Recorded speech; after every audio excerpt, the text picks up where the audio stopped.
18 के श्लोक नंबर 62 में भगवान स्वयं कह रहे हैं कि अर्जुन उस परमेश्वर की शरण में जा जिसकी कृपा से परम शांति व शाश्वत स्थान अर्थात सतलोक को प्राप्त होगा।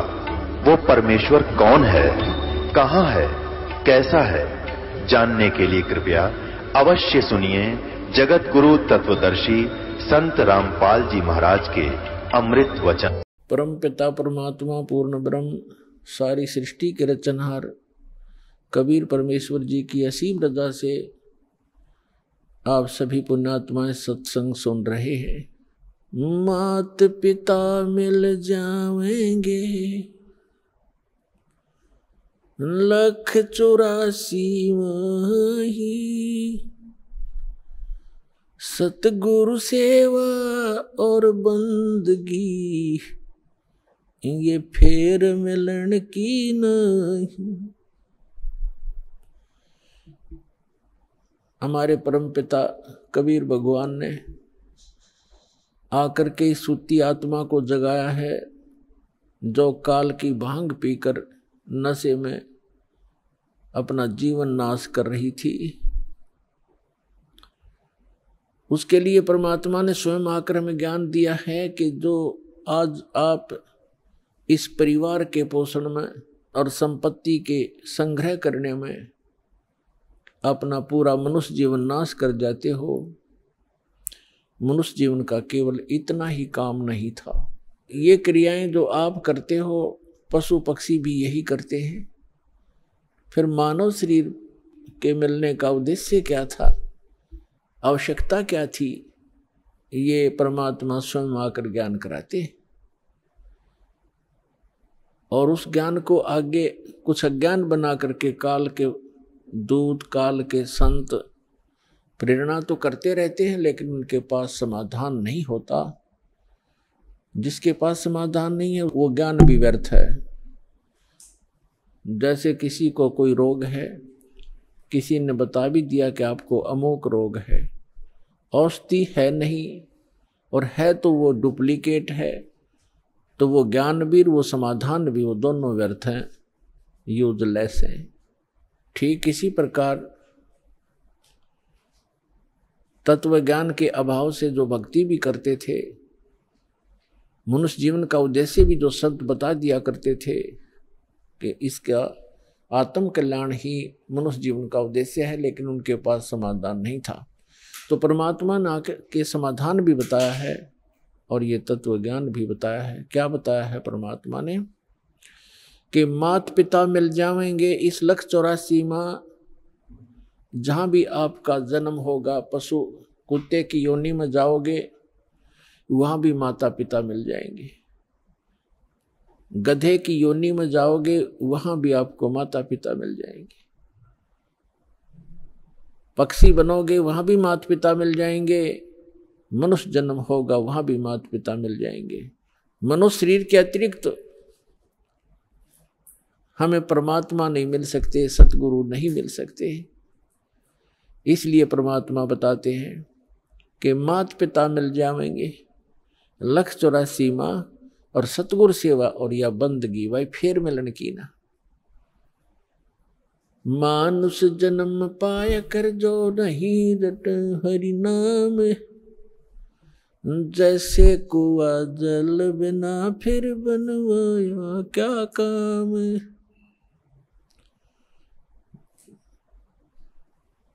जिस कूप में, जिस कुएं के अंदर जल नहीं है, ऊपर से उसकी कितनी अच्छी चित्रकारी है और कितना चाहे पक्का स्ट्रक्चर है, यूजलेस है वो, उसका कोई लाभ नहीं, उसमें जल नहीं है। तो इसी प्रकार जो मनुष्य जीवन प्राप्त प्राणी कितना ही उच्च पोस्ट प्राप्त है, कितना ही उसका सुंदर शरीर है, यदि उसमें भक्ति नहीं, सत्य भक्ति नहीं है, तो ऐसा है जैसे जल रहित कूप होता है। मानुष जन्म पाय कर जो नहीं रटे हरि नाम, जैसे कुआं जल बिना बनवाया क्या काम। मानुष जन्म दुर्लभ है ये मिले न बारंबार। जैसे तरवर से पत्ता टूट गिरे वो बोर न लगता डर। इसके लिए परमात्मा हमें याद दिलाते हैं आपके पास मानव शरीर भी है और आपको सतगुरु भी मिल गए हैं। तो फिर क्या बताते हैं कि समझा है तो सिर धर पाओ, बहुर नहीं रे ऐसा दाव। फिर परमात्मा हमें याद दिलाते हैं कि राम नाम रटते रहो जब तक घट में प्राण। कभू तो दीन दयाल के है भनक पड़ेगी कान। आज कहे मैं काल भजूं और काल कहे फिर काल। आज काल के करते ही तेरा समय जावेगा चाल। आज कला लीजियो कल किसको होई। यो तन माटी में मिले है जाने सब कोई।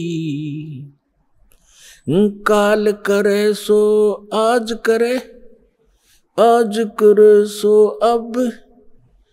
पल में प्रलय हो जागी भाई फिर करोगे कब। आज कला लीजियो कल किसको होई। ये तन माटी में मिले है जाने सब कोई। लखी करोड़ी चले गए बहु जोड़े खजाना। जातन चंदन लेपते सो धरे मसाना। अस्थि घोड़े पाल की दल बल बहु साजा। वो 1.25 लाख संगी गए वो रावण से राजा। लखी करोड़ी चले गए बहु जोड़े खजाना। जातन चंदन लेपते सो धरे मसाना। अस्थि घोड़े पाल की दुलबुल बहु साजा। 1.25 लाख संगी गए वो रावण से राजा। कुंभकर्ण से वीर थे वो लंका छत्रधारी। बिना नाम वंश डूबेगा न्यो समझावे नारी। विभीषण पद भेद दिया वो निर्गुण निर्वाणा। रावण दुई बिसार रे तज गर्भ गुमान। बड़चक विकाल चक्कर पड़े जिन नाम बिसारा। कंस के सी चाणोर से धर बाल पछारा। हिरणा कुछ समझा नहीं प्रहलाद पढ़ावे। उदर बिना स्या आण के तब कौन छुटावे। जरासंध से मारिया और सहसरा बाहु। ग्रह से गज छुटाई या निज नाम है साहू। दुशासन पर ले गए वो 71 भाई। दुर्योधन की देह को तन गीद ना खाई। सूक्ष्म रूप धर कर किनी कबीर सहाय। कृष्ण को तो महिमा दीनी है सतबाय। सूक्ष्म रूप धर कर किनी कबीर सहाय। श्री कृष्ण को तो महिमा केवल दीनी है सतबाय। मोक्ष मुक्ति सतनाम से भजली जो सोई। अगम दीप सतलोक में तब बासा होई। सहस 88 दीप में उत्पत्ति की खानी, दास गरीब सत भक्ति मिले तब सथिर होत प्राणी। पुण्यात्मा, सौभाग्य आपका, धन्य आपके माता पिता जिनसे जन्म हुआ, क्योंकि अच्छी संतान अच्छे ही माता पिता को प्राप्त होती है। अच्छी संतान वही है जो भगवान से डरने वाले, परमात्मा की तरफ में भटकने वाले और बुराई से डरने वाले होते हैं, वही अच्छी संतान होती है। और वो अच्छे माता पिता से उनका जन्म हुआ करता है। तो ऐसे संस्कार आपको जो प्राप्त हैं, ये बहुत ही कम चांस है इस मानव जीवन में। आप बालक को, आपको ज्ञान नहीं, ये दास इस मार्ग का मास्टर बना दिया कबीर भगवान ने। इस दास को मालूम है आपकी कितनी कीमत है, आप कितने पुण्यकर्मी प्राणी हैं, क्योंकि लाल को अपनी कीमत का स्वयं ज्ञान नहीं होता, जोर ही कीमत लगाता है। अब क्या बताते हैं परमात्मा के, आज का लाहा लीजियो कल किसको होई, और ये तन माटी में मिले जाने सब कोई। सबको मालूम है मरेंगे, पर एक सबसे बड़ी भूल हमारा ये लगी है कि अभी नहीं मरेंगे। कब मरेंगे? अप्रोक्सीमेट है, अप्रोक्सीमेशन है कि जैसे कोई 20-30 वर्ष का बच्चा है, बेटा है या बेटी है, वो तो स्वाभाविक ही निश्चिंत है कि अभी तो 100 वर्ष के आसपास मरते हैं, 80-70 वर्ष तो बहुत हो जाते हैं। और जो 50-40 के हो गए वो भी अभी सोच रहे हैं अभी नहीं मरेंगे क्योंकि उम्र बहुत है। और जो 70 और 80 के बीच में पहुंच गए वो भी अब ये सोच रहे हैं अभी नहीं मरेंगे। और जो 90 के आसपास हैं वो भी यही सोच कर जी रहे हैं अभी हो सकता है और 10-5 वर्ष और हों। लेकिन हम उसमें भूल जाते हैं 10 वर्ष के बालक, 2 वर्ष के बच्चे गर्भ के अंदर भी, 1 वर्ष का 6 महीने के, 20 वर्ष के, 30 वर्ष के, कोई किसी कारण से 50 और 40 वर्ष के, ये सब मृत्यु को प्राप्त हो रहे हैं। तो इसलिए परमात्मा याद दिलाते हैं कि आज का लाहा लीजियो कल किसको होई। जो अपना धन इकट्ठा कर लोगे, भक्ति कर लोगे, दान धर्म कर लोगे, वो आपका होगा। बाकी ये रेस्टोरेंट है, आपने सब कुछ बना बनू कर यहीं छोड़ जाना, आप साथ नहीं ले जा सकते। तो क्या ले जाना है हमने? जैसे हम विदेश गए हैं, स्वदेश आना है, तो हम विदेश की करेंसी यहाँ ले भी आएंगे तो वो काम नहीं करेगी, उसको हमने चेंज कराना पड़ेगा। उस करेंसी को हमने अपने स्वदेश वाली करेंसी में चेंज कराना पड़ेगा, तब वो हमारा काम आओगी ना। तो कागज है, एक नए पैसे का भी नहीं है। इसलिए हम यहाँ विदेश में रह रहे हैं। ये पृथ्वी एक विदेश है, काल का लोक ये विदेश है, पृथ्वी उसका एक शहर समझो, 21 ब्रह्मांड है उसका पूरा राज्य साम्राज्य है। हम सतलोक से यहाँ आ गए हैं, वापस जाने की अब तैयारी कर रहे हैं, तो हम यहाँ की कोई वस्तु नहीं ले जा सकते। इसके लिए हमने करेंसी चेंज करानी पड़ेगी। वो करेंसी कैसे चेंज होएगी? जैसे आप दान करोगे, वो दान फिर पैसा जो है वो दान में बदल जाएगा, और दान से फिर धर्म बनेगा, और धर्म बनकर आपकी किस्मत में लिखा जाएगा। उतना ही अकाउंट आपको उस विदेश में, अपने स्वदेश में मिलेगा। ये आपकी करेंसी चेंज करानी है। तो इसको जितना आप करा पाओगे वो आपका, और जो करेंसी चेंज नहीं करा पाए वो इस काल की यहीं छोड़ के आनी पड़ेगी आपको। इसके लिए क्या बताते हैं? लखी करोड़ी चले गए बहु जोड़ खजाना, और जातन चंदन लेपते सो धरे मसाना। राजा लोग, सेठ लोग, साहूकार होते थे। जितना व्यक्ति धनी हो जाएगा उतना ही वो कृत घनी बन जाता है। ये माया का गुण है। राजा लोग क्या करते थे? सारे शरीर पर, जैसे आजकल तो एसी चल पड़े, कूलर कालर हो गए, राजा लोग क्या करते थे? चंदन को घिसवाते, नौकर चंदन घिसा करते थे और गर्मियों के दिन में सारे शरीर पर चंदन लगा लिया करते थे और शीतलता प्राप्त करते थे उससे। चंदन की लकड़ी का बुरादा, चंदन जो है बहुत शीतल होता, ठंडा तासीर होती। इसी प्रकार सेठ और साहूकार। तो परमात्मा कहते हैं जातन चंदन लेपते, जिसके शरीर पर चंदन लेपन होता था और भक्ति करी नहीं, बकवाद करके जीवन नाश कर गए, पिछले जन्म के पुण्य कर्मों को पूर्व जन्म की बैटरी से राजा बन गए। जब तक पूर्व जन्म के पुण्य चलते हैं ये राजा राज्य भोगता है, धनी अपना धन का सुख लेता है।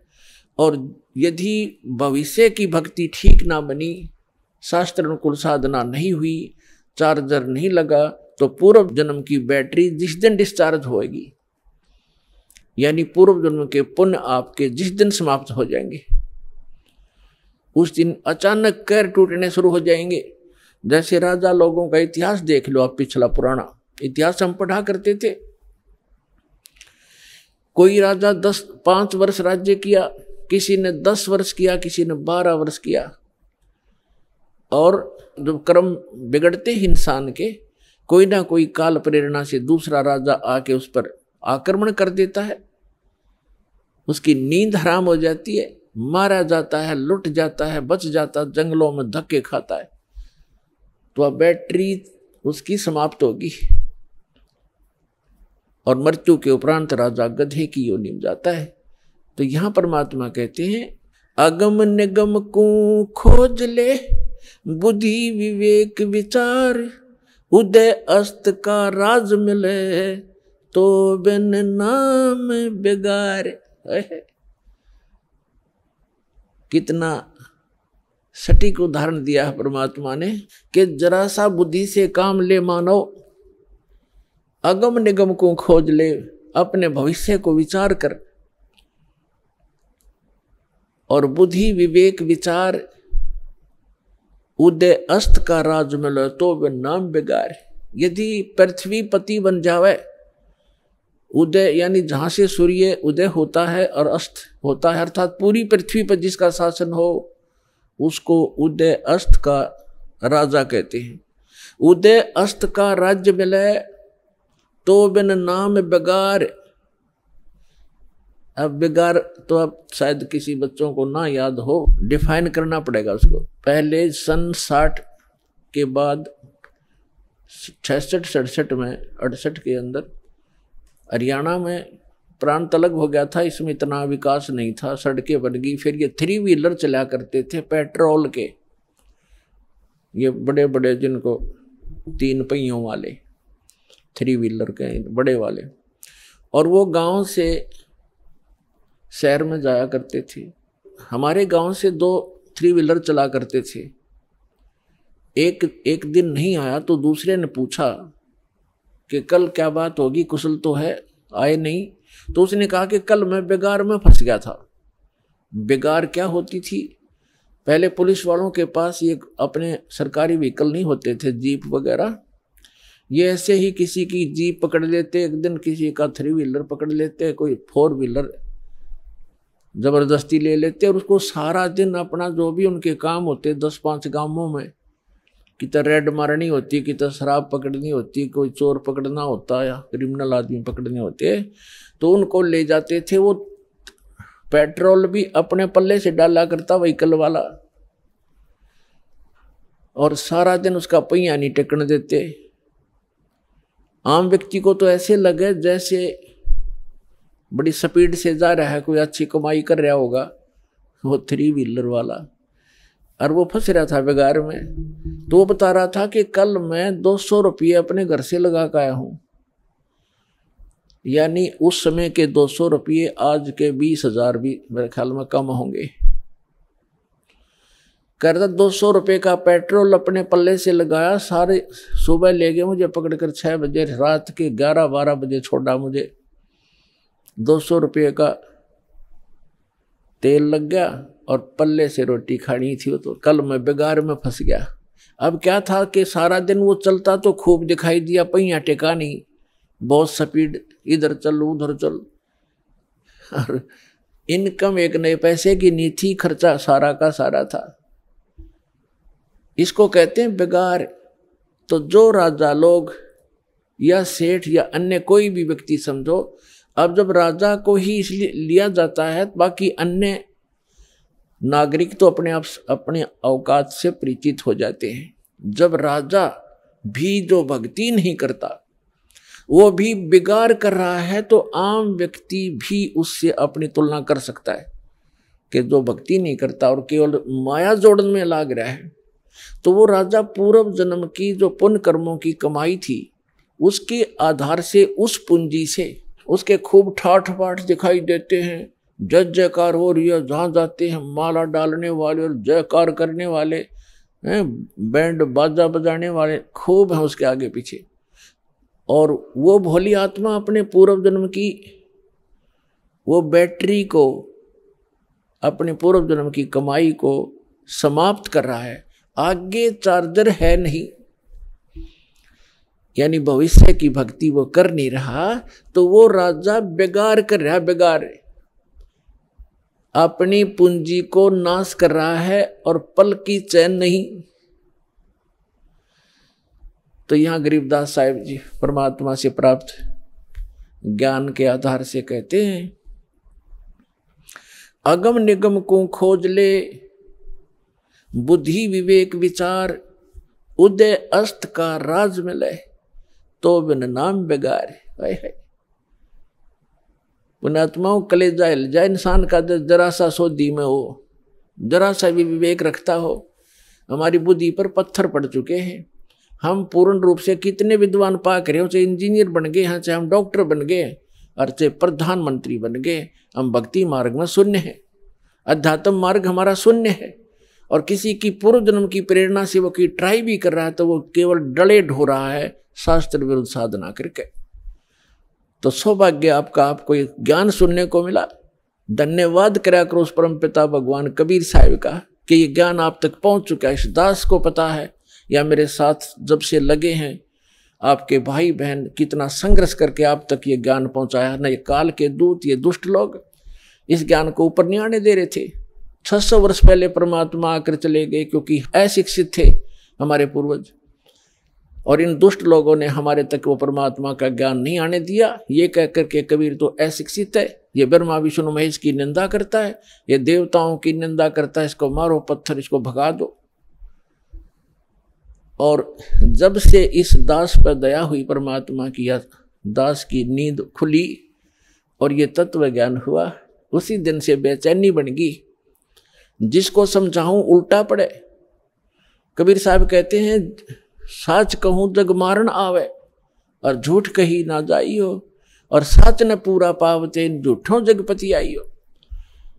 तो पुण्यात्माओं, सन 1994 में परम पूज्य मेरे गुरुदेव जी ने नाम देने का आदेश दिया था।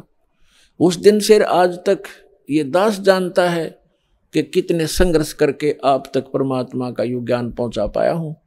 इन दुष्ट लोगों ने इतने बाधाएं की, जेल तक भेज दिया, झूठे केस बनाकर, झूठी अफवाहें फैलाकर, रामपाल गुंडा है, भुंडा है, इन्होंने बताया 1 नंबर का आदमी है और सारे विश्व के कल्याण के लिए प्रयत्नशील है।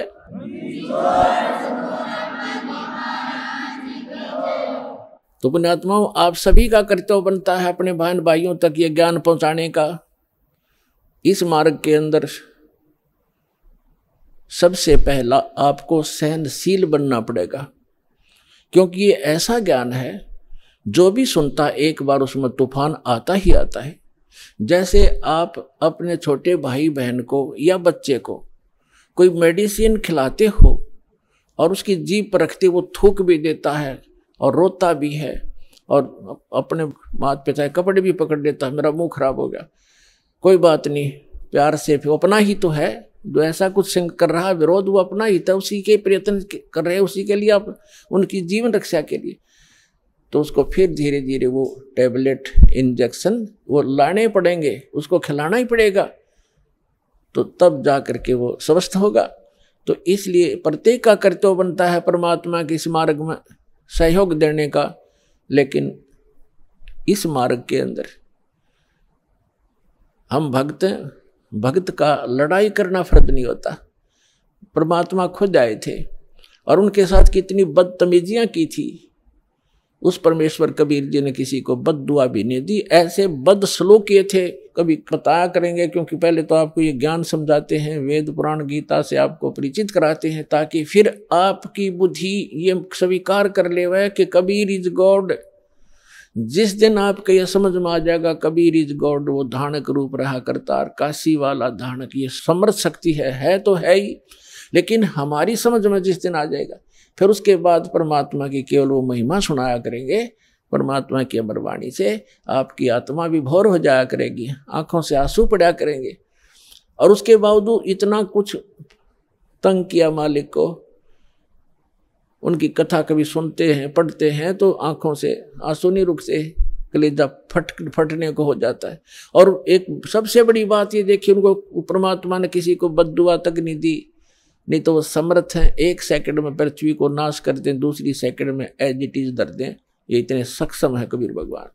लेकिन उन्होंने उनको बद्दुआ नहीं दी, क्योंकि वो उनको मालूम था कि ये मेरे ही बच्चे हैं, इन्होंने भांग पी रखी है काल भगवान की, और इन दुष्ट लोगों ने मेरे बच्चों को मेरा विरोधी बना दिया है काल के दूतों ने। और वो काल के दूत कौन है? वो गुरु पद पे, वो भी तो परमात्मा के बच्चे हैं। तो पुण्यात्मा, जब आपकी बुद्धि, आपका विचार सतर इतना ऊपर उठ जाएगा तब हम आगे बढ़ पाएंगे। ना तो रोज की किसी गेल मरले लड़के ये तो तैयार बैठे हैं। तो हमने अपने मिशन को सफल भी करना है, अपने आप को बचा के भी रखना है, और परमात्मा के ज्ञान को उसके बच्चों तक पहुंचाना है। कहते हैं आत्म प्राण उद्धार ही ऐसा धर्म नहीं, और जीव का उद्धार करा दे इससे बड़ा कोई पुण्य नहीं है। देखो पुण्य तो वो भी है जैसे पक्षियों को दाने डाल दिए, कोई गौशाला धर्मशाला बनवा दी, कोई कुआं खुदवा दिया है, कोई बाग बगीचे लगा दिए, कोई भंडारे कर दिए, वो तो अच्छी बात है कर दिए। और जैसे आज तो आपने पक्षियों को दाने डाल दिए और वो पक्षी अगले जन्म में बन गया सूअर, फिर क्या डालेंगे? आज तो हमने उस पशु के लिए गौशाला बनवा दी, गऊ है, और अगले जन्म में वो सूअर बन गई, सूअरी बन गई, फिर क्या क्या सेवा करेंगे इसकी? तो उसका एक तरीका बताया कि जो मानव शरीरधारी प्राणी है इसमें उद्धार हो जाएगा इनका, इस परमात्मा की शरण माने से, कबीर भगवान की शरण माने से या सतभक्ति करने से उस आत्मा का फिर उद्धार हो जाएगा। वो ना गधा बने, ना पशु बने, ना सूअर बने, और फिर सतलोक चली जाएगी। अब कितना झंझट मिट गया। अब कहते हैं सतगुरु के उपदेश का लाया एक विचार, जय सतगुरु मिलते नहीं जाते नरक द्वार। नरक द्वार में दूत सब करते खेचा तान, उनसे कभू ना छूटता फिर फिरता चारों खान। चार खानी में भ्रमता कभू न लगता पार, सो फेरा सब मिट गया हमारे सतगुरु के उपकार। क्या बताना चाहते हैं कि एक जीव को, एक मानव शरीरधारी प्राणी को और परमात्मा की शरण में ला देने से, ये सतभक्ति प्राप्त करवा देने से उस लाने वाले को इतना पुण्य होगा जैसे करोड़ गौओं को कसाई से कटने से बचा कर और चरागाह में छोड़ देने का होता है। इतना पुण्य उस मार्गदर्शक को होगा जो सतलोक आश्रम बरवाला का राह बता देगा, यहाँ का ज्ञान सुना देगा, उस जीव को यहाँ नाम दिला देगा।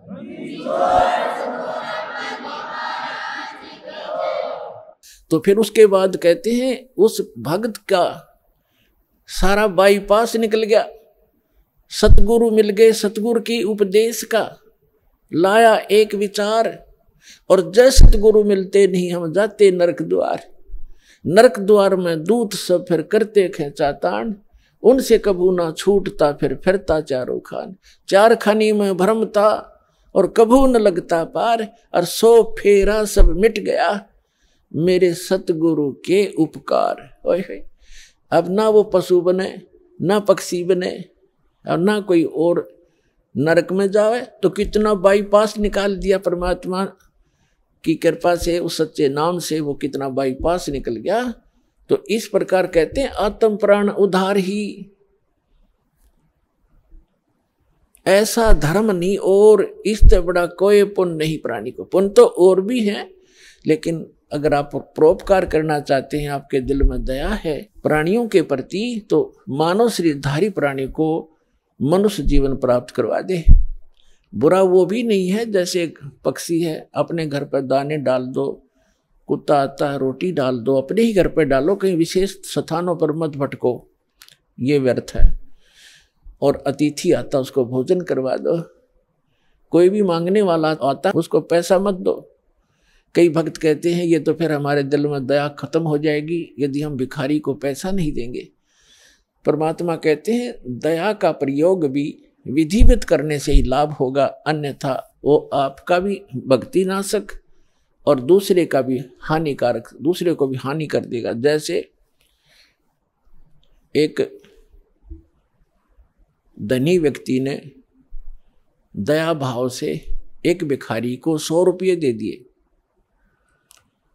अब वो भिखारी पहले प्रतिदिन 1 पौवा पिया करता और घर में पी कर शराब तो झगड़ा ही करवाती है और कौन सा रामायण बाँचेगा वो। तो उस दिन उसने आधा पिया,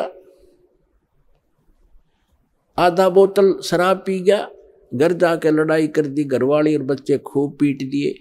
वह उसकी पत्नी लेकर बच्चों को कुएं में गिर गई, सारे मर गए। अब उसके दान करने वाले दयालु ने उस भिखारी का कुणबा गानी करवा दी। तो ये दया भी खराब है, ऐसी दया नहीं करनी चाहिए। भिखारी को रोटी खिला दे, अगर भिखारी रोटी खा ले भाई, कपड़ा नहीं है तो कपड़ा सिलवा दे उसको, बिना सिलाया नहीं दो जाते बेचेगा और गुटी लाओगा। एक भगत कह रहा था कि एक दिन मैं पार्क में घूमने चला गया और वहाँ 2 बाबा जी बैठे हैं, नकली 2 या 3 जैसे थे वह। तो वो मांग मूंग के लाए, इकट्ठे पैसे कराया करते शाम ने। उस दिन उनके पास सारा कुल मिलाकर 20 से 25 रुपये बने। तो वो कहने लगे भाई इसमें तो कुछ भी ना आवे, एक का भी काम ना चले शराब पीने का। तो उन्होंने बोला भाई ठीक है तुम टाल कर दो, मैं अकेला पी लूंगा। वो लेकर 1 बज गया 25 रुपया ने। उसने अकेले ने काम चलाया उस दिन, तुम्हारे लिए कल दे दूंगा फिर मैं इकट्ठे करके। तो बता, इन इसे दूसरों को दान करके तुम अपना पुण्य चाहते हो, अपना कल्याण चाहते हो? तो दान भी कहते हैं गुरु बिन माला फेरते, गुरु बिन देते दान, गुरु बिन दोनों निष्फल हैं, चाहे पूछो वेद पुराण। तो गुरु के अतिरिक्त दिया हुआ आपका दान भी व्यर्थ ही रहेगा। अगम निगम को खोज ले, बुद्धि विवेक विचार, उदय अस्त का राज मिले तो वे नाम बेगार। परमात्मा ने आपके ऊपर मेहर की है पुण्यात्माओं। मनुष्य शरीर ऐसे समय में अब परमात्मा ने बैन उठा रखा है कि जो भी सतनाम को और इस हारनाम को प्राप्त कर लेगा, आजीवन मर्यादा में रहेगा, गुरु वचन पर चलेगा, वो सभी सतलोक चले जाएंगे, जहां जाने के बाद साधक फिर लौटकर कभी संसार में नहीं आते। तो उसके लिए बताया है कि सतगुरु मिलना चाहिए, पूरा संत हो, सत भक्ति शास्त्र अनुकूल हो और भक्त भी कति डट के भक्ति करे, बुराई छोड़ दे। बीड़ी शराब मांस तमाकू आन उपासना रिश्वतखोरी चोरी जारी, ये सब बुराई है, इस भक्ति मार्ग में बाधक है। इनको त्याग कर ही हम परमात्मा प्राप्ति कर सकते हैं, मनुष्य जीवन को सफल कर सकते हैं। अब प्रसंग चल रहा है कि कल करे सो आज करो, आज करे सो अब, और पल में प्रलय हो जाएगी, भाई फिर करोगे कब। समझा है तो सिर दर पाओ, बहुर नहीं रे ऐसा दाव, आगे गए न बावड़े, रहते भी सब जा, और बिन साहिब की बंदगी कहीं ठोर ठिकाना ना। जो पहले चले गए, मृत्यु होगी, उन्होंने तो आके बताया नहीं हमारे साथ क्या बना, और शेष भी सब चले जाएंगे। ऐसे ही मृत्यु को प्राप्त हो जाएंगे और परमात्मा ने आके बताया है कि वो जो भक्ति नहीं करते वो नरक में जाते हैं। सतगुरु नहीं मिलते, सच्चा संत नहीं मिलते, सतगुरु नहीं मिलते तो जाते नरक द्वार। जय सतगुरु मिलते नहीं जाते नरक द्वार। है सतगुरु के उपदेश का लाया एक विचार, और जय सतगुरु मिलते नहीं जाते नरक द्वार। नरक द्वार में दूत सब करते खेचा ताण, उनसे कभू ना छूटता फिर फिरता चारों खान। चार खानी माने ये अंडरज जेरज उद्बुद, ये 4 प्रकार से जो उत्पत्ति प्राणियों की होती है, ये 84 लाख प्रकार के प्राणियों का जो जीवन होते हैं, इनको 4 खानी 4 विभागों में बांटा है, 4 डिवीजन बनाई है इनकी। और 4 खानी में भ्रमता कबू ना लगता पार, सो फेरा सब मिट गया मेरे सतगुरु के उपकार। अब फिर कहते हैं ऐसे सतगुरु की क्या महिमा करूं, 7 समुद्र की मसी करूं, लेखनी करूं बन राय, धरती का कागज करूं, गुरु गुण लिखो न जाए।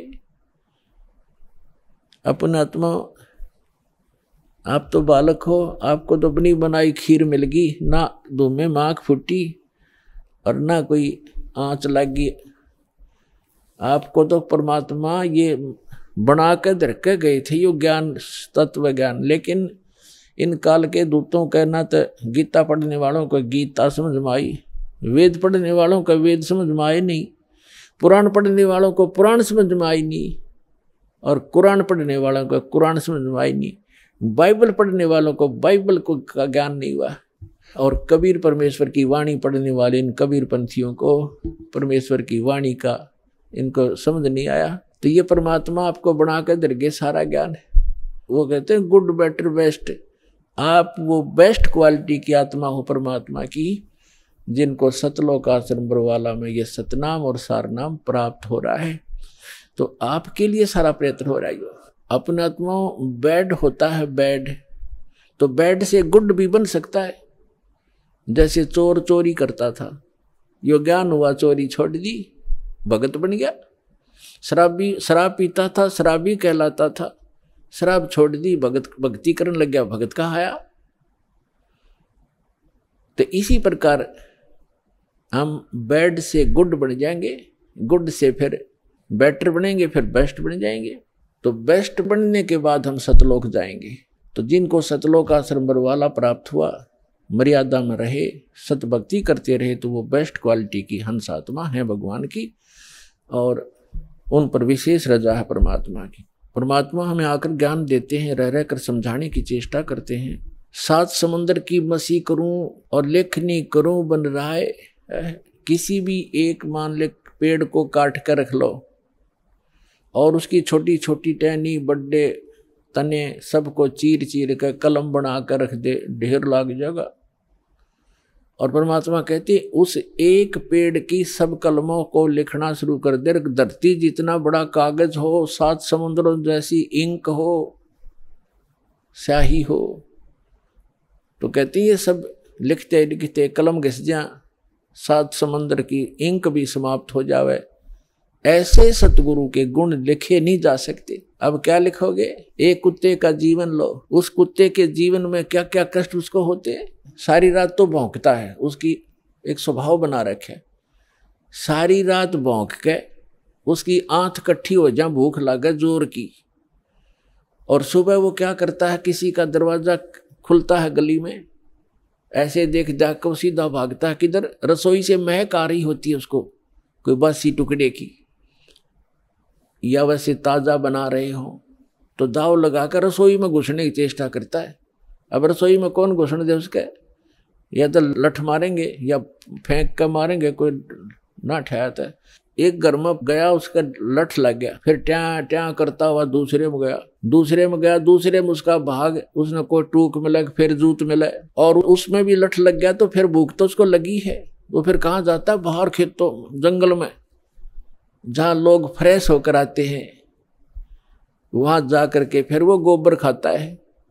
और पहले वो मनुष्य जीवन में अफलातून बना फिरा था, कहे से भी ना समझ में आवा कि ये दुख हो जाएगा आपके जीवन को, तो पुण्यात्मा सौभाग्य आपका, आपका बात समझ में आ गई कि जो संतों ने वचन बोले वो सारे साचे हैं और आपका कल्याण हो गया। तो इस प्रकार उन दुखों को याद करके और लिखा जाए। तब कहते हैं परमात्मा, सतगुरु के सजदा करूं ये कर्म छुटाए कोट, और जो ऐसे सतगुरु की निंदा करे फिर जम तोड़ेंगे ओठ। परमात्मा अपनी महिमा बताते हैं और अपने दास को जो वो भेजते हैं उसके बारे में बताना चाहते हैं कि सतगुरु के सजदा करूं, कुर्बान हो जाऊं उस संत के ऊपर जिसने कर्म छुटाए कोट। बीड़ी, शराब, मांस, तमाकू, भूकी, सुल्फाब, गांजा, भांग और ये चोरी, जारी, बुराई, बकवास, छुटवादी जो हम सने पड़े थे इन गंदों में, निर्मल किया और फिर सतनाम दिया। कहते हैं सतगुरु के सजदा करो ये कर्म छुटाए कोट, और ऐसे संत की जो निंदा करे कहते फिर जम तोड़ेंगे होठ। यम के दूत ऐसे मारेंगे लठ, होठों पर लगे चाहे सिर में लगे, वह आगा पीछा नहीं देखेंगे ऐसे व्यक्तियों के। तो यहाँ परमात्मा कहते हैं गुरु मानुष कर जानते, ऐसे संत को कहते हैं मानुष मत गिनना। वैसे तो पुण्यात्माओं भगवान तो भगवान ही होता है, और वो भगवान वो परमात्मा स्वयं भी आते हैं एज ए गुरु एक लीला करने के लिए। और जब वो स्वयं आए थे उस समय हम यही मार खा गए थे ना। 64 लाख से सोना एक गरीब आदमी का, एक झोपड़ी में बैठ कर कपड़ा बुनने वाले व्यक्ति के 64 लाख सेस हो जाना, ये एक अजूबा है जैसे हमारी बुद्धि काम करती होता है। लेकिन उस समय परमात्मा जिसको भी नाम देते थे, आशीर्वाद देते थे, उनके दुख दूर हो जाते थे, भूत भाग जाते थे। कहते हैं सतगुरु जो चावे सो कर ही, 14 कोट दूत जम डर ही, ऊत भूत जम त्रास निवारे और चित्रगुप्त के कागज पाड़े। ये समर्थ कबीर भगवान है। ये आपके ऊत भूत किसी प्रकार का भी आपके ऊपर 3 ताप का दुख हो, प्रेत बाधा हो, पितृ बाधा है या कोई जिंद बाधा है। अब प्रधानमंत्री के सामने फिर चोर कैसे रुकेंगे? उसके साथ तो बहुत घने बॉडीगार्ड होते हैं। तो जो भक्ति ना करके शरीर छोड़ के वो भगवान के चोर हैं। जिन हर की चोरी करी और गए राम गुण भूल, ते बिदना बागुल किए रहे उर्द मुख चूल। तो ये परमात्मा ऊत भूत जमत्रास निवार है। यम के दूत भी निकट नहीं आ सकते। कहते सतगुर सरना आए के। और धर्मराज डर कैसा? धर्मराज कहते ये नौकर हैं यम के दूत जो आकर सताते हैं। चाहे प्रधानमंत्री हो, मृत्यु के बाद बक्कल तार देंगे, पकड़ के ले जाएंगे, टीटवी गले से पकड़ लेते हैं, बाजू पकड़ लेते हैं, घसीट कर ले जाते हैं। जिसके पास भक्ति धन नहीं उससे यम के दूत नहीं डरते। और समर्थ साथ नहीं है तो कबीर परमात्मा ये समर्थ भगवान है, अनंत कोट ब्रह्मांड के स्वामी हैं। तो यह बताते हैं सतगुरु की शरण में आकर फिर धर्मराज का भी डर नहीं, यम के दूत की तो बातें छोड़ो तुम। तो पुण्यात्मा उस झोपड़ी में बैठे व्यक्ति का और कपड़ा बुनने वाला और उसके 64 लाख से सो जाना, और हमारी समझ में नहीं आया कि ये भगवान है। गले नहीं उतरी कि यूं भगवान हो सकता है। और भगवान सिंगाड़ा होया करे जिसका सींग शांग लग रहे हो या बंदूक बंदाख ले रखी हो। अरे जो दुख आप पर आपत्ति आई और दूर कर दी मालिक ने, और ऐसी भक्ति दी, आपका सारा सुख दे दिया। सब जो भी शरण में आए थे गिनती नहीं कर सकते इतने सुख दिए दाता ने। और लेकिन उन सिरफरों के बकाए हुए ये कह दिया करते नहीं, यो तो वैसे सिद्ध पुरुष है, कोई सिद्धि शादी जानता है, ये भगवान थोड़ा ही हो सकता है। हम मान्य करते भगवान श्री राम और श्री कृष्ण, जिसके हाथ में तीर, सुदर्शन चक्र, और हनुमान जी के पास गदा और माता लेरी 8 हाथों में हथियार, तो हम इसे ईशान भगवान मानना थे। यह बुद्धि पर पत्थर पड़ रहे थे, इसी कारण से हम फेल रहे। तो हम उसी समय इसलिए मार खा गए कि हमने भगवान को भगवान नहीं माना। तो परमात्मा एक वाणी लिखकर गए हैं कि गुरु गोविंद कर जानियो, रहियो शब्द समाए, मिले जब दंडवत बंदगी, नहीं पल पल ध्यान लगावे। गुरु जी को गोविंद कर मानना, भगवान मानकर उसके साथ व्यवहार करना, ट्रीट करना। गुरु गोविंद कर जानियो और चलियो आज्ञा माँ, मिले तो दंडवत बंदगी, नहीं तो पल पल ध्यान लगा। जब भी आपको मिले दंडवत प्रणाम करें और गुरु जी को परमात्मा मानना। वो खुद तो भगवान थे ही, लेकिन अब अपने दास को भेजा है परमात्मा ने, तो इसलिए कि आपका जो भाव है वो बना रहेगा। जैसे गणित के अंदर एक प्रश्न आता था ब्याज का, ऋण का, तो उसमें मूलधन ज्ञात करना होता था। मूलधन तो होता था वो करोड़ों और अरबों रुपए का। उस करोड़ों और अरबों रुपए के मूलधन को प्राप्त करने के लिए मानना पड़ता है, मान लीजिए मूलधन 100 रुपये। वो 100 रुपये मूलधन नहीं है, लेकिन वो सपोज करना पड़ेगा उस प्रॉब्लम को सोल्व करने के लिए। तो ये समझ लेना पुण्यात्माओं, परमात्मा की वाणी है कि गुरु गोविंद कर जानियो और रहियो आज्ञा माही, मिले तो दंडवत बंदगी, नहीं पल पल ध्यान लगाए। अब जैसे आप यहां से जाओगे शरीर छोड़ के, ये तो छूटेगा, आपको मालूम है सबको। हम चाहते तो नहीं है कभी मृत्यु हो, लेकिन या तो होगी वो मालिक के आधार पे है। अब तो आप भक्त हो गए, आपकी मृत्यु तो भगवान कबीर साहब के हाथ में है। आप कहोगे तब होगी, कई बार कह लोगे जब होगी। अब काल नहीं मार सकता आपको, अकाल मृत्यु नहीं मर सकते आप अगर नियम ठीक रखोगे।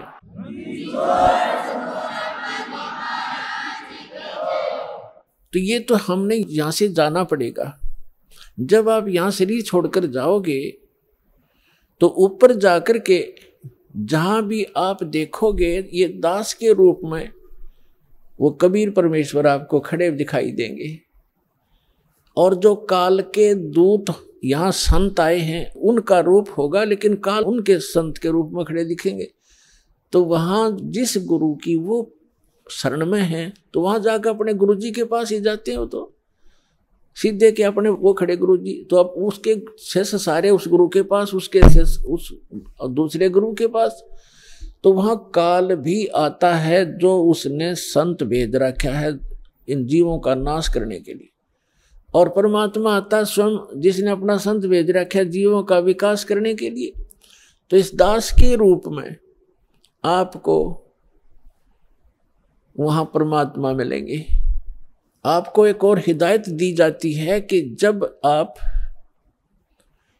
गुरु जी के पास जाते हो, प्रणाम करते हो, तो उसमें एक अभ्यास बनाओ कि सतनाम का सुमरण अवश्य करें। प्रथम नाम मिला है तो प्रथम का अवश्य करें। जैसे प्रणाम करते करते भी आप एक सांस का सेवन आसानी से कर सकते हो। और उससे क्या होगा, जैसे यहाँ तो आपका अभ्यास बना रहेगा, भक्ति तो करनी है, तो उससे क्या होगा, जैसे आप वहाँ जाओगे, एक तिरकुटी, एक इंटरनेशनल एयरपोर्ट समझ लो तिरकुटी, जब वहाँ पहुँचोगे तो वहाँ आपको परमात्मा मिलेंगे इस दास के रूप में।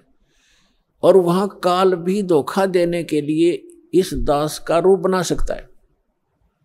तो उसमें आप जी ने सिमरन करना है सतनाम का, क्योंकि वहाँ जाएगा तो सतनाम ही होगा आपके पास, सारनाम तो होगा ही होगा, सतनाम भी होगा। तो सतनाम का और सारनाम का जाप करना है। तो सतनाम का जाप करने मात्र से, और प्रथम मंत्र भी अगर प्राप्त है, इसमें प्रथम और लास्ट 2 मंत्र हैं इस 7 मंत्रों में, तो ये दोनों मंत्र भी गजब के मंत्र हैं। इनका भी जाप करने से क्या होगा, यदि सामने काल परमात्मा की बजाय स्वयं आकर के दास का रूप बनाकर खड़ा हो जाएगा, इस सिमरन से उसका तुरंत चेहरा बदल जाएगा, उसके ऊपर का आवरण हट जाएगा, उसकी वास्तविकता वो भूंडी शकल दिखाई देगी। फिर आप अपने आप दूर हो जाओगे, फिर इधर उधर देखोगे।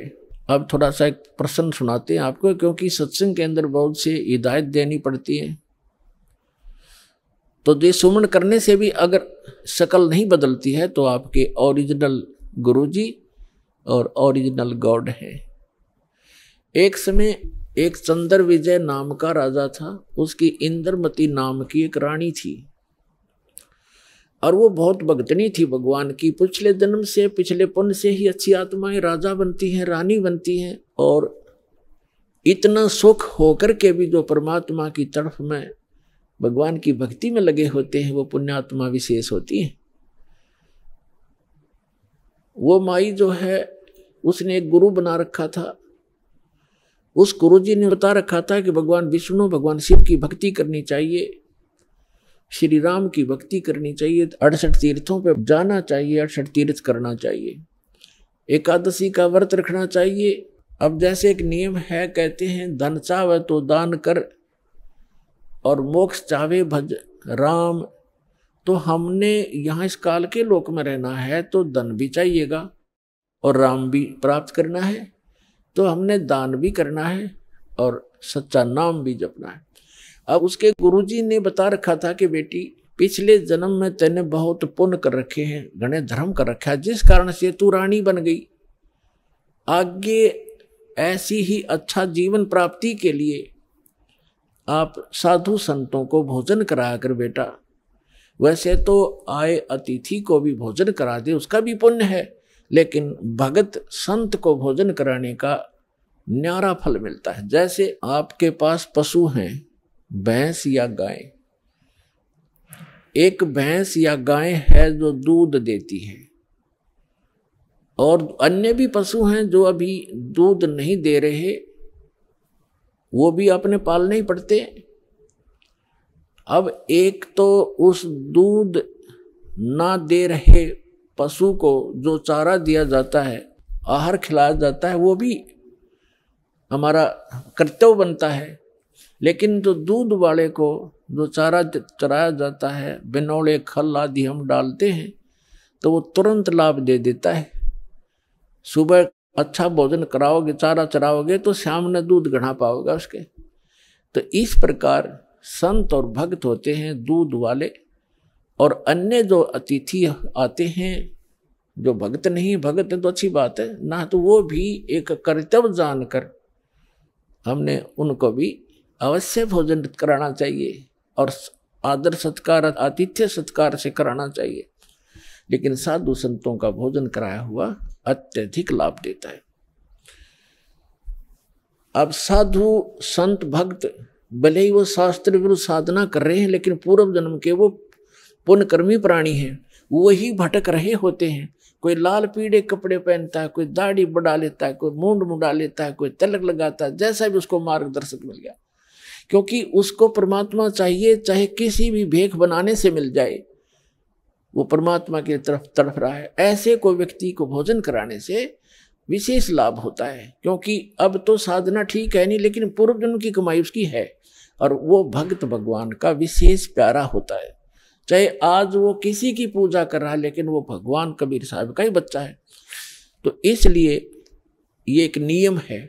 इस नियम के आधार से उस संत ने अपनी शिष्या इंद्रमती से कहा था कि बेटा साधु संतों को भोजन कराने से अगले जन्म में भी तू रानी बन जाएगी। अब इनको ज्ञान इतना ही था कि रानी बन जा, रानी कितनी बार बनेगी, फिर गद्दी भी तो बनेगी वो एक दिन। वो समस्या इनका समझ में नहीं आ रही थी, अकिया भी पड़े गले में। ठीक है, जितना उनको ज्ञान था उस रानी को ज्ञान उसने दे रखा था। अब वो अपने गुरु जी के बताए मार्ग पर कति दृढ़ थी। अब क्योंकि वो ऐसी पुण्यात्माएं कबीर साहब के बच्चे हैं, परमात्मा कहते हैं दो जन मेरी शरण है, ताका हूं मैं दास और गेल गेल ला गया फिरूं, साथ साथ फिरता रहता हूं जब तक धरती आकाश। आपको बहुत बार बताया, क्योंकि ये दातंग मार्ग है पुण्यात्माओं। आपने केवल कथाएं सुनी हैं, ये राम कृष्ण की, सुदामा और कृष्ण की, बेलनी और राम की, राम रावण की लड़ाई, महाभारत का युद्ध, ये भी एक इतिहास है, लेकिन ये अध्यात्म मार्ग नहीं था। अब ये है संपूर्ण अध्यात्म मार्ग ज्ञान, इसको बहुत प्रकार से समझाना पड़ता है।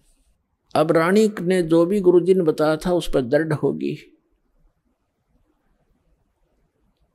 और उसने ये सोचा कि भी साधु संतों को भोजन कराना अनिवार्य है। उसने एक अपना नियम बना लिया कि मुझे भूल ना पड़े, मैं प्रतिदिन संतों को, जितने भी आसपास संत हैं 2, 4, 10, कम से कम एक को तो भोजन करा कर ही मैं प्रतिदिन आहार किया करूंगी।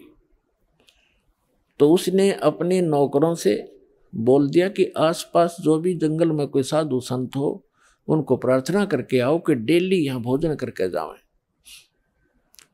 और जो यहाँ नहीं आ सकते उनको वहां पहुंचा कर आओ। अपने हाथों रोटी बनाती रानी होकर, चाहे 10 संत आते, चाहे 5 आते, चाहे 20 आते। तो ये सिलसिला शुरू था। एक बार क्या हुआ कि कुंभ के मेले का कोई ऐसा संस्कार हो गया। कुंभ के मेले पर हरिद्वार में चले गए सभी साधु संत पर भी लेने के लिए, और पैदल आना जाना होता था तो 10-15 दिन का प्रोग्राम उनका बनता ही बनता था। कोई भी संत उस क्षेत्र में रहा नहीं। अब रानी को पता चला कि साधु आए नहीं, पता करके आओ। पता करके आए, साधु नहीं थे, कोई है नहीं, सब चले गए, सबकी झोपड़ी खाली पड़ी है। पता चला कि वो तो तीर्थ भ्रमण पर चले गए। तो रानी ने प्रण कर रखा था, प्रतिज्ञा कर रखी थी कि जब तक खाना खिला लूंगी संत को मैं आहार नहीं करूंगी। 1 दिन बीत गया, 2 दिन बीत गया, रानी थी भूखी गड़ी रही नहीं थी। 3रे दिन तो वह कति आंखें बंद करने लगी, अब मरूंगी। उसके पति ने भी समझाई तो क्यों अपना जीवन नाश करे, खा ले 2 रोटी। वो साधु आओ फिर जमा दिए कि बिजली गिर गई, पर ने बोली नहीं मर जाएंगी पर मैं भोजन नहीं खाऊं। अब उस पर दुख देखा नहीं जाता, उस परम पिता पे। द्वापर के अंदर परमात्मा करुणा में नाम से आए हुए थे, यही कबीर भगवान, वो समर्थ परमात्मा, अमर पुरुष। चारों युग में आते हैं परमात्मा। कहते हैं सतयुग में सत सुकृत कह टेरा, त्रेता नाम मुनिंद्र मेरा, द्वापर में करुणा में कहाया, और कलियुग नाम कबीर दराया। चारों युग में आया हूं मैं परमात्मा कहा करते। तो द्वापर में वो करुणा में नाम से आए हुए थे। अब उसने देखा या मरेगी बोली भगतनी, एक साधु रूप बना के परमात्मा वहां दूर सी आते दिखाई दिए राजा के महल की तरफ ही। रानी ने कहा अपनी नौकरानी से कि बांदी है दासी, यदि तू अपनी रानी का जीवन चाहती है तो देख ले कोई साधु संत तुझे दिखाई दे जा, नहीं तो आज शाम तक तेरी रानी प्राण छोड़ देगी। अब वो दासी दुखी होकर के ऊपर चढ़ गई महल की अटारी पर, और वो कहाँ देखा बेचारी, उसने क्या देखा कि सामने एक संत रूप में सफेद कपड़े, दाढ़ी बड़ी हुई, सिर पे छोटे छोटे बाल हैं, आ रहा है एक सिंपल साधु, गले में माला टांग रखी। दाता ने थोड़ा ईसा दिखाया जानू महात्मा सा भी जच्चा है ना, तो हम महात्मा उनको मानते हैं जिनकी दाढ़ी बढ़ रही हो, लंबे लंबे बाल हो, तिलक ला रखा हो, 5-4 माला डाल रखी हो, बिंदी बैंदी टिक्की ला रखी हो। तो परमात्मा ने इसीलिए वो थोड़ा सा वेशभूषा सी बना रखी थी। वो नौकरानी स्पीड तक नीचे आई और रानी से कहा कि एक महात्मा सा नजर आवा है, कपड़े तो लाल हैं नहीं पर सकल साधु जैसी लगती है, कहो तो लाऊं बुला के। अकेला बहन ले आ जैसा भी हो।